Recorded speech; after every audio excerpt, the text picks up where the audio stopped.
A defesa do ex-presidente Jair Bolsonaro afirmou em alegações finais apresentadas ao Supremo Tribunal Federal que nunca agiu para impedir a posse do presidente Lula e que sempre defendeu a democracia. Agora a ação penal entra na fase final e o julgamento dos acusados se aproxima. O ministro relator do caso, Alexandre de Moraes, vai poder preparar o relatório e o voto do caso e liberar esse caso para julgamento. Lari, a gente separou os principais argumentos usados pelo ex-presidente Jair Bolsonaro na sua defesa. Vamos acompanhar o que disse ali o ex-presidente nessa defesa.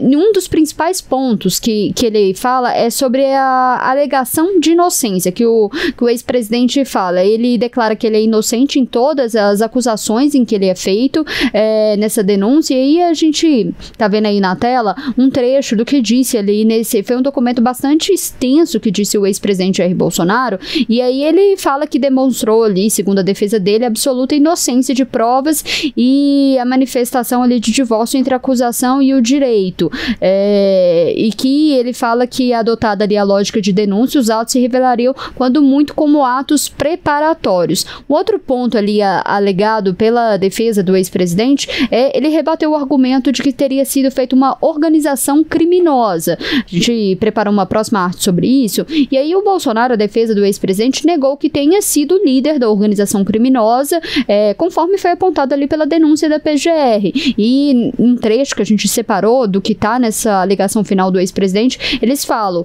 as contestações da PGR soma-se à ausência de provas de participação ou mesmo ciência do peticionário a respeito dos planos que se desenvolviam enquanto mantinham suas atividades funcionais relacionadas à transição do governo. Um outro ponto ali adotado ali, que foi questionado pela defesa do ex-presidente, é o pedido ali de absolvição e críticas à acusação. Bolsonaro pediu que o STF seja absolvido por ausência de provas e porque, segundo a defesa, não há crime nos fatos, segundo o ex-presidente, na denúncia da PGR. E aí tem um trecho da defesa que ele fala: na linha do que já foi exaustivamente comprovado, segundo a defesa, o ex-presidente não teve qualquer participação ou mesmo ciência das ações referidas nos diversos planos narrados na denúncia.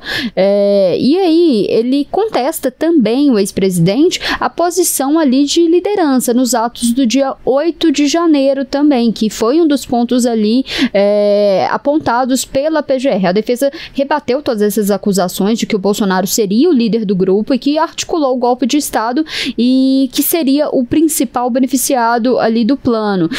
A defesa fala: os invasores de 8 de janeiro, por essa narrativa, precisa de um chefe, de um líder. Nem a parcial Polícia Federal enxergou essa liderança. Nenhum dos réus afirmou a existência de uma liderança do ex-presidente Jair Bolsonaro. E aí, um dos últimos pontos, ele contestou também a questão ali de uma minuta golpista. A PGR sustenta ali que o Bolsonaro teria aprovado um decreto para prender autoridades, intervir ali no Tribunal Superior Eleitoral, mas a defesa afirma que esses textos não existem nos autos e que o golpe não foi executado. E aí eles falam: de todo modo, é certo que não houve assinatura de decreto algum, não resultando ali, segundo a defesa, qualquer ação quanto mais efetiva armada. E o último ponto que eles falam eles pedem a alegação de nulidade e cerceamento de defesa. Esse é um ponto que foi bastante discutido durante todo esse processo, que eles questionam a validade das provas obtidas ali por meio da delação do Mauro Cid e afirmam que houve ali cerceamento de defesa. Os advogados ali do ex-presidente, eles acusam ali que a PGR selecionou apenas algumas provas que interessavam, ignorando ali outros elementos que poderiam beneficiar o Bolsonaro. Lari, nenhuma novidade até então apresentada pela defesa do ex-presidente. Todos esses argumentos já vinham ali sendo questionados durante essa audiência. Mas mais importante do que isso, quais são os próximos passos daqui para frente? Letícia, exatamente. Nenhuma novidade, né? Mas a defesa cumpriu ali com esse passo, que é entregar, reunir, né, em um documento só todas essas alegações, mas, como você disse, argumentos que já estão sendo explorados, já vêm sendo explorados pela defesa do ex-presidente Jair Bolsonaro, né? E agora, Letícia, o que a gente tem do que a gente pode já estimar, né, os próximos passos? Bom, O ministro relator Alexandre de Moraes precisa agora analisar, porque além da entrega das alegações finais do ex-presidente Jair Bolsonaro, a gente tem também as outras entregas dos outros réus desse núcleo 1, do núcleo crucial. Então, Alexandre de Moraes vai fazer uma análise disso, vai fazer o seu relatório, vai elaborar o seu voto e aí sim ele pode sinalizar, né? Ele pode informar para o ministro Cristiano Zanin, que é o presidente da primeira turma do Supremo Tribunal Federal, que pode ser marcado o julgamento dos réus desse núcleo 1. Importante, a gente fica sempre se questionando, as pessoas se questionam, né, sobre prazos, né? Se Alexandre de Moraes tem um prazo definido para fazer esse relatório, para definir o seu voto, se Zanin vai ter também um prazo para marcar esse julgamento.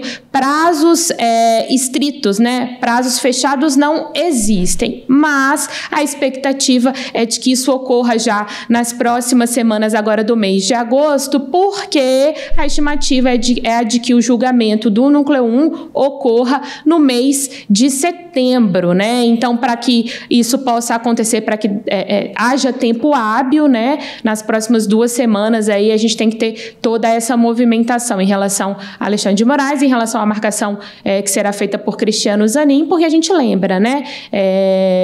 Já não é a primeira vez que o próprio ministro Alexandre de Moraes se manifesta sobre isso, ou mesmo outros ministros do STF sobre o planejamento, ali, a estimativa de que o julgamento ocorra ainda este ano, não só do núcleo 1, mas dos demais núcleos, todos ocorrendo agora, portanto, neste segundo semestre. Então, a estimativa que a gente tem até agora, a projeção que a gente tem até agora é essa, Letícia. Então, as próximas semanas aí também de expectativa para essas movimentações em relação ao núcleo 1 lá no Supremo Tribunal Federal. E, Olara, tem alguma expectativa, 2 perguntas, na verdade, tem alguma expectativa de alguma ação da defesa, de pedir vista?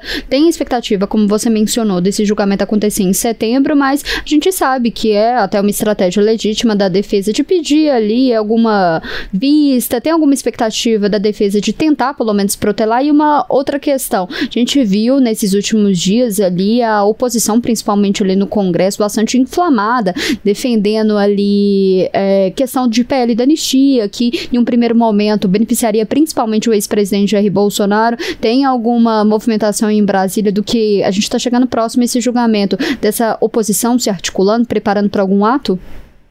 Olha, Letícia, começando agora por essa sua última pergunta, né? Os ânimos estão bem mais calmos no Congresso Nacional, né? Se a gente compara com o que a gente viu na semana passada, né?